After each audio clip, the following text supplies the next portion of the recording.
Good morning and welcome to the show, and thanks for waking up with us today. This morning, as you can see, we have Bill Kundo from Nation's Best Family Healthcare up here in Lynn Haven and also out on Panama City Beach. Bill is a licensed mental health counselor, and today he's here to cheer us up because we're going to talk about depression. Yeah, thanks. Thanks, Buzzkill. Welcome to the show. Thank so you. Good Glad to see to be you again. here. You know, last week was an intriguing conversation about mental health problems and what all you do out there at Nation's Best Family Healthcare. Right. But depression is real. I mean, people just don't snap out of it. People say, like in the old movies, you know, they give them a slap, snap out of it, you know. Doesn't work that way, does it, Bill? Patent solution does not work. No, huh? No, I think everybody in their lives, anyone who spent any time on planet Earth, gets down from time to time, don't they? Well, and when does it become a problem? Everybody's exposed to disappointment. Disappointment leads to frustration. Frustration leads to anxiety. Anxiety leads to depression. When it starts affecting your social life, your work life, your family life, this is when people develop a problem with it that interferes with their life, basically. So if there's a measure of dysfunction, I guess, or I guess something that keeps you from functioning in your world or in your life, that's when depression becomes a problem. Right, and there are times, you know, depression is an emotion. Silly humans, we all go through it, don't we? We're going to experience it at some level. We have stressor scales that rate different events and how much of an impact they have on you. For example, divorce, the death of a mate or a family member, loss of a job, these kind of things. That's more of a disappointment, or more when you're in mourning, that great feeling of loss. And grief is a natural experience. Now, when does it become abnormal grief? Again, when it interferes with your life. It's normal for it to happen, and everybody is different. Some people grieve for weeks, months. Some people go on for years. Can grief be delayed? Can some people say, oh, I was in shock, and it didn't sink in until later? Absolutely. Shock is one of those things that freezes us and inhibits us from being able to respond. I had people come in with guilt feelings because they didn't cry at a funeral.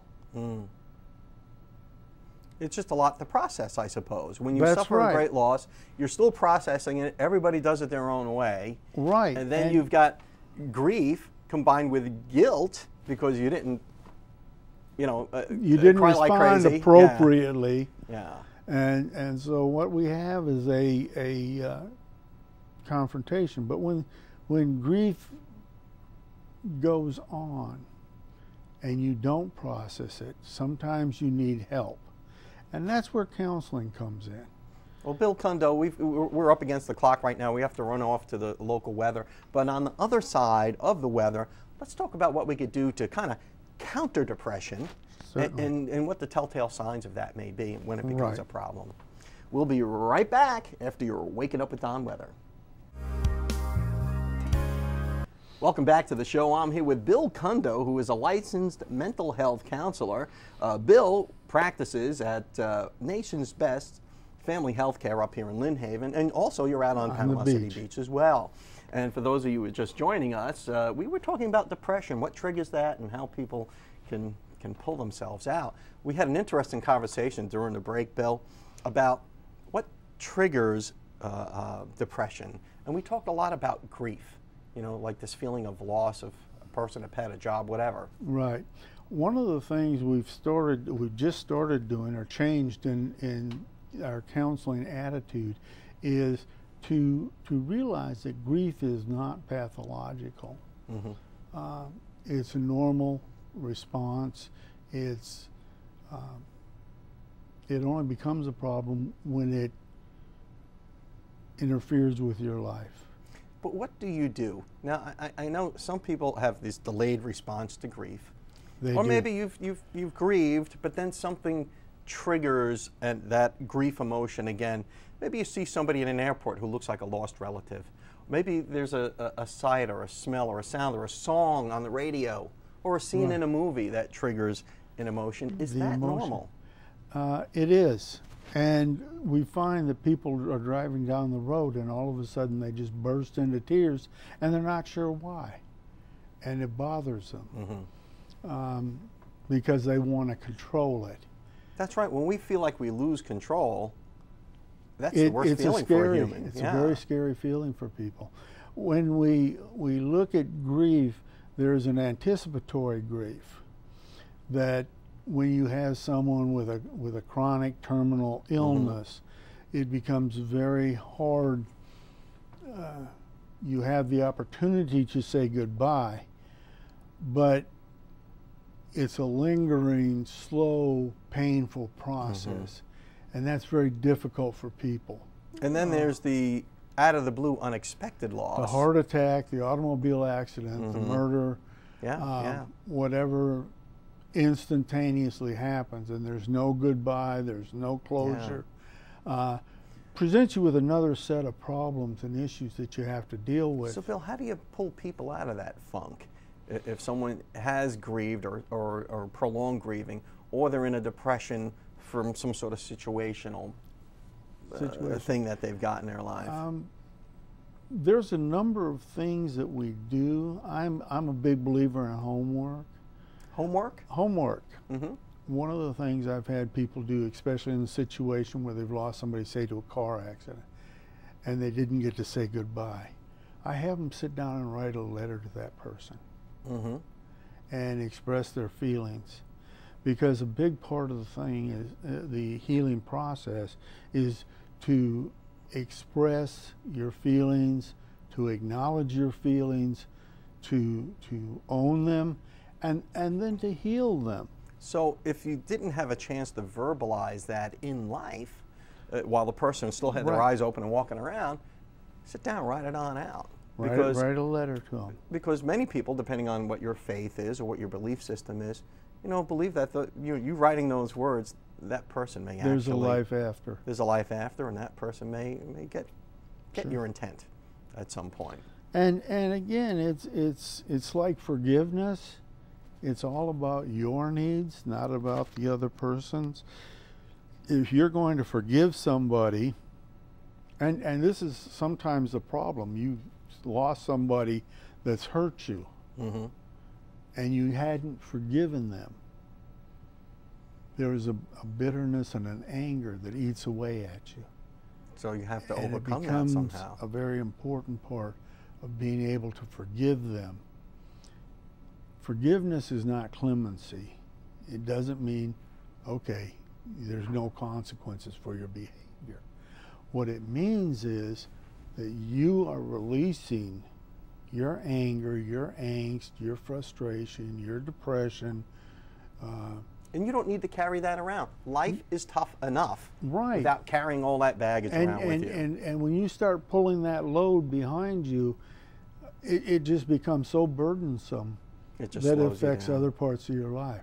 Bill Kundo, if people suspect they've got depression, they should reach out to you, maybe go to Nation's Best Family Health Care. Absolutely. Or at least seek out a certified mental health counselor and get back on track. And stay happy. Thank you again for coming on the show. And we'll be right back. Welcome back to the show. I'm here with Dr. Aaron Shores from Spine and Neural Pain Specialists here in Panama City and up in Chipley. Welcome back to the show, Doc. Thank you. We were talking off camera about all these complicated structures, and we've talked quite a bit about the spine and the joints there. But this little tailbone thingy called the coccyx, what all does that do for you? Well, or does it do anything? Is it? Yeah, the coccyx is largely the terminal end of the spinal cord. Some believe it may have been an embryologic tail many years ago. But it may be, because I'm only second generation of my family to walk on their hind legs. So yeah, I believe it could be a tail. Yeah, but it can also be a Yeah. significant source of pain in some folks. Are some kids born with tails? Well, Does it really happen? I've never seen it. Okay. But I'm sure you can find it on the internet. I'm sure you'll find anything you want on the internet.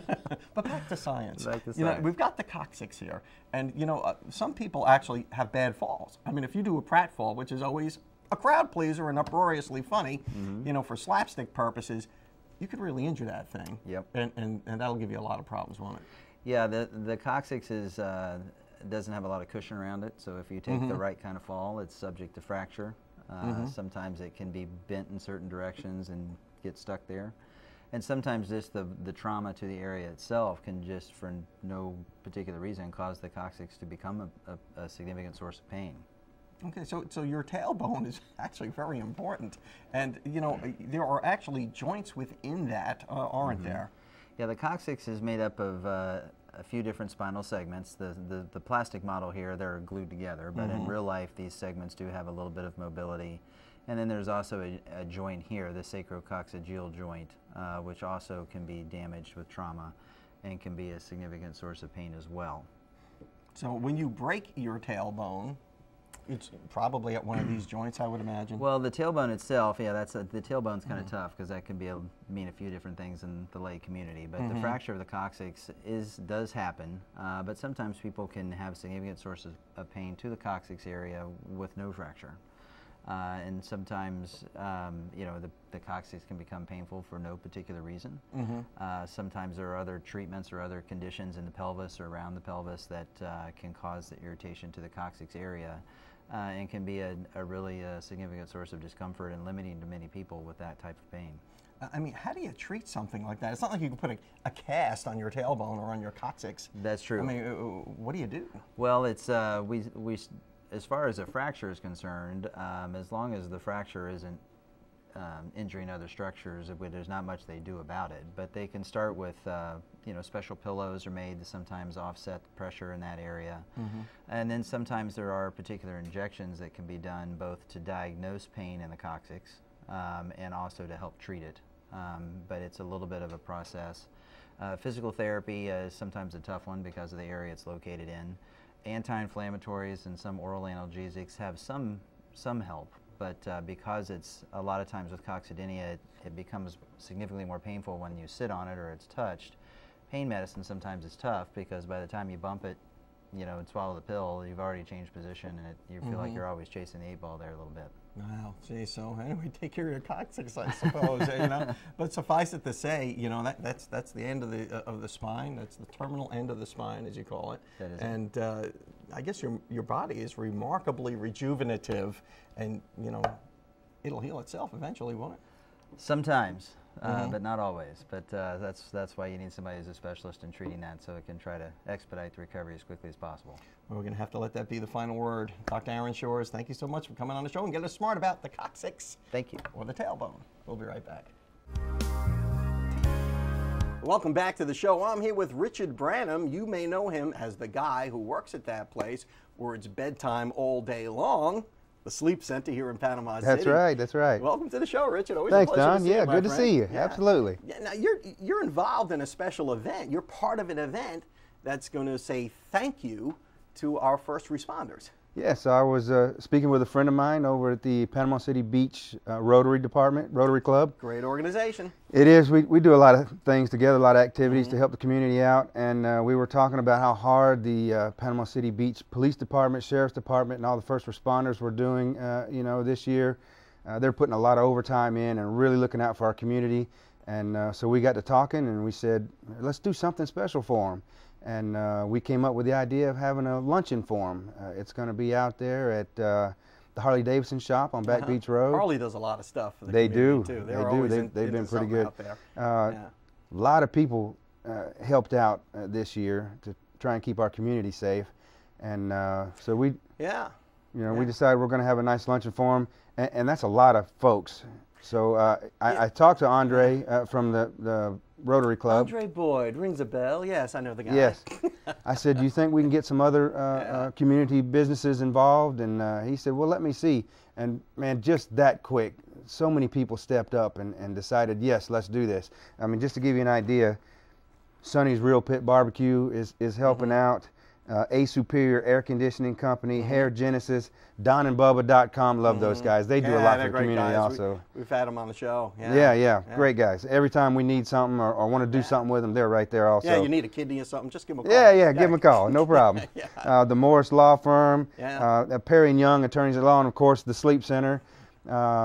But it's just our way of saying thank you for trying to keep our community safe and working so hard for us. Well, anybody who turns on the news nowadays know what police officers and first responders are up against. That's right. right. I mean, whether it's here in Panama City or Panama City Beach or wherever, any metropolitan area, no one goes into law enforcement to get rich. That's right. You know, they do it because they believe in their communities. And it's not an easy job by any means. They put their life on the line each and every day. And then when you have somebody like Frank McKeithen that just really believes in our community. Above and beyond all the time. Above and beyond. I don't think our people realize how lucky we are to have them. No, I do. I certainly do. And you know, I think it's wonderful that the community responds this way, you know, at least the business community. Now, what can people do to help? Can we show up and just shake their hands? Or you're more than welcome. People are more than welcome to show up, say thank you. You know, we just love the fact that they're working so hard for us and putting their lives on the line and give back to our community so much. So it's tomorrow at Harley-Davidson. At what time? It will be from 11 to 2. From 11 to 2. Yes. And all first responders are invited to come. Everybody's invited to come out. And the whole community can come out too, right? We just appreciate all that they do for us. Yeah, so we should come out, shake their hands, pat them on the back, and just say thank you. I got to tell you, you know, I've had some interaction with the police departments here and the sheriff's department, and to a person, they have a lot to be proud of. Absolutely. Because they're just so professional. Yes. They've always been very helpful. Whenever I've had any little blip on my radar screen and I needed to, you know, interact with the sheriff's department, right, it's always been outstanding. I've had good results as well. Yeah, so at least we could do it. And I had a store meeting out there on the beach this spring and drove through there. And let me tell you, they were out in full force. I was happy to be part of Panama City Beach. Yeah, and you should be. You know, it's a great community. We just have to keep it that way. And thanks to you and businessmen like you and the Rotary Club, absolutely, we're going to say thank you to our first responders. Richard Branham, thanks so much for coming on the show, and you are welcome back anytime, my friend. Thank you, Don. And we'll be right back. Welcome back to the show, guys. It's Randy, your Waking Up with Don trainer. Today I'm going to show you some static exercises that you can do from just about anywhere. A lot of people say they don't have enough time or space to exercise, so I'm going to show you some things that you can do from wherever you are. So the first exercise is going to be the static squat. I'm showing you guys how to do the squat again, but I'll give you a quick instruction so that you can keep up, and you can do these right here with me if you want. So starting with your feet shoulder width apart, your hips, knees, and toes in alignment. It's going to go down. And for the static squat, we'll hold the down position, okay? Then we'll come back up, and that's one. We're gonna do 5 of these, and we're gonna do 5 lateral raises the same way. So 1 down, 4 to go. Down. Should be starting to burn a little bit right now, just like it is for me. So you get the idea. Up, 2, down. Up, and 3, down. Up, 4, down. As you come down, make sure that you keep your chest up nice and tall. You don't want to lean over or make it bad for your spine. And up, last one. Lateral raise is just like it sounds. You're going to bring your arms up with a slight bend in your elbow and raise it up and just hold it. Down is 1. First couple are easy, but by the time we get to 5, you'll see why it's tough. Up. If you want, while you're in this position, you can raise your hands up, or you can pulse a little bit to add some intensity. Down. Up. Down. Okay, let's pulse on this next one. Up. And just give me a slight movement here, up and down, just like that. Got one more, folks. Down, up one more time, Raise your hands. Hold it. Doing good. And down. That goes to show you that doing a couple of rounds of that, or maybe even as many as you can help you get your exercise done anywhere. That's all I got for you guys this week. If you want to get in contact with me, you can reach me at www.5lfitness.com. And we're also at Tyndall Air Force Base and Impact Fitness here in Panama City. Thank you.